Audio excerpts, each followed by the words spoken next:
I really struggled with self-doubt and a poor self-image until I was 30 years old. At that time, I had this incredible encounter that changed everything.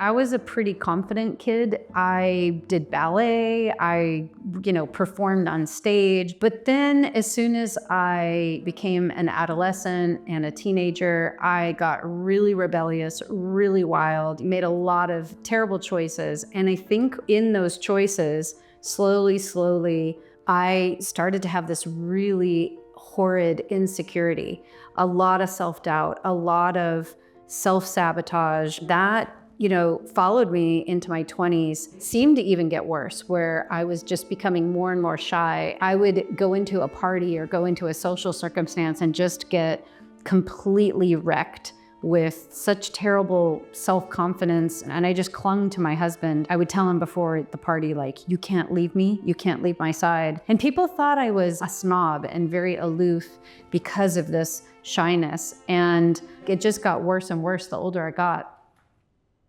I joined a lot of women's groups. In that sort of small, intimate setting, I was able to share, I was able to hear feedback. It felt like I was growing. Some people kind of recognized me as a leader. I remember one time I had to go up in front of a bunch of people and make just an announcement. And I froze, I couldn't function, I couldn't actually utter words. And another lady had to step in and actually make the announcement. I just thought, this is completely dysfunctional. I didn't want to be that way. For years and years, I sought out a mentor for art. I contacted both men and women, anybody who was successful in art, asked multiple people if they would mentor me, offered to pay them, offered to trade, work, all kinds of things.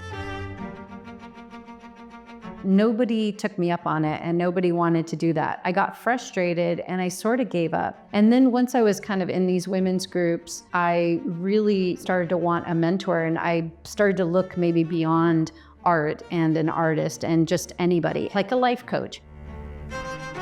This one lady kind of came forward, pretty much offered to mentor me. Before long, it was just a lot of navel gazing, a lot of negativity, and this sort of feeling like I was a mess. I was a big piece of work. With this relationship with this lady, she was extremely focused on this kind of fixing you type thing. And I just saw myself in years and years and years of trapped in this dead end zone. You aren't growing, you're just analyzing all the trauma and difficulty in your life. It didn't feel right for me. I told her that, and I told her, I didn't want to meet anymore on that level. She was very deeply offended, really took it personally. It sort of soured my desire to have a mentor. And I kind of thought, ugh, if that's what a mentor is, I don't think I want one.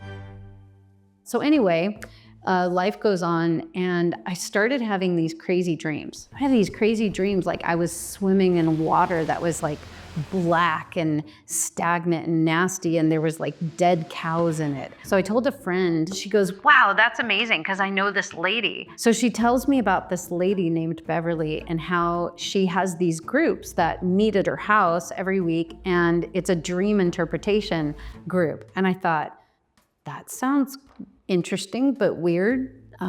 Okay, we go to Beverly's house. Everybody's sharing their dreams, and I'm just listening, and it was really incredible to hear how she would interpret them. I got enough nerve, enough confidence to share one of my dreams. She interpreted it and basically warned me about, was saying it was a warning that I was basically in a situation that was trying to alter and change my identity of who I really was. I started thinking about my lack of confidence and self-doubts, and I knew that, yeah, I am not my true self, and I didn't know how to get out of it. Anyway, she invited me and everyone else to this time that she was speaking, to go to this event.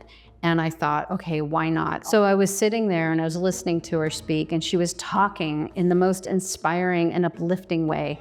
And she was talking about how, we have purpose in our life. We're here for a reason. There's meaning and there's purpose to our life. And I knew that, I even knew that when I was young, but I couldn't figure out how to get out of this trap of not being able to move forward. At the end of it, and after I felt so inspired and just so excited and hopeful, she came up to me and she looked at me right in the eyes. And as she looked at me, I could feel like she sees me. She sees right through me. She sees everything, good, bad, and otherwise. It's like she really could see me.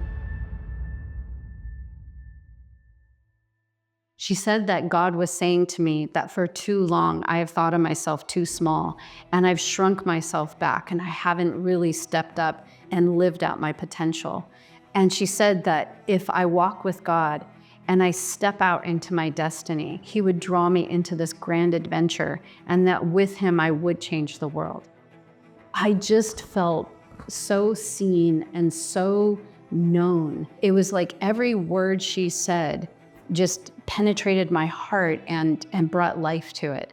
And I just knew it was true. There was something bigger than me that was drawing me, that was calling me, that was with me, that would provide opportunity, would give me the ability to do things. I believe that day changed my life. After that night, I called up, and this even was out of character for me to be this bold.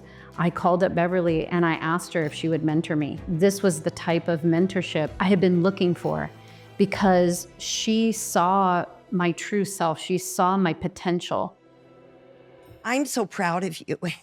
And I'm so proud to say that you're my friend. I feel like you're my family. You know, I'm very proud of what you're doing. It means a lot, Beverly. And, you know, I'm very, very so grateful to you. I absolutely believe with all my heart that I wouldn't be doing what I'm doing today if it wasn't for this relationship. I really don't know anybody else on the face of this earth that could have given me what I needed. And it doesn't matter what you lack. It doesn't matter what you can or cannot do. All that matters is your willing heart. All that matters is courage to just step forward and step into it and say, here I am. Let's do it. Let's go. So it doesn't matter how much you feel like you lack in an area, or you're not good enough, you're not smart enough, you don't know the right people, you don't have enough confidence to even venture out in the idea that you have greatness in you. I would just say, take one step forward, even if it's a small step of, I want to believe this. There's an incredible life waiting for you. You are significant, you have value, you have worth, and you have purpose, and you are here for a reason. That reason is to change other people's lives. That reason is your gift to the world and the ability to leave your mark on the world.